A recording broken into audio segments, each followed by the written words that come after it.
మొన్ననే మీ అందరికీ తల్లికి వందనం ఇచ్చాం. ఎంతమంది పిల్లలుంటే అంతమందికి 15,000 రూపాయలు ఇచ్చి మీ పిల్లల్ని ప్రోత్సహించిన ప్రభుత్వం ఇక్కడ ఎన్డీఏ ప్రభుత్వం అని చెప్పి కూడా నేను మీకు తెలియజేస్తున్నా. ఇంకొక పక్కన మొన్ననే మీరు చూస్తే 3 దీపం కనెక్షన్స్ ఉచితంగా ఇచ్చాం. ఈరోజు ప్రధానమంత్రి గారు కూడా చెప్పినప్పుడు మీరు అన్నారు, మనం కూడా 3 ఉచితంగా అందరికీ ఇచ్చాం.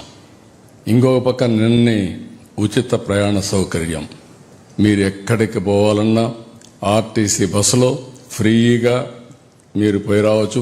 ఉద్యోగానికి పోవాలన్నా, లేకపోతే షాపింగ్ పోవాలన్నా, లేకుంటే మీ పేరెంట్స్ చూడాలనుకున్నా, లేకపోతే ఎక్కడన్నా దేవాలయానికి పోయి దేవుని ఆశీస్సులు తీసుకోవాలన్నా ఫ్రీగా పోయి వచ్చే పరిస్థితి తీసుకొచ్చాం.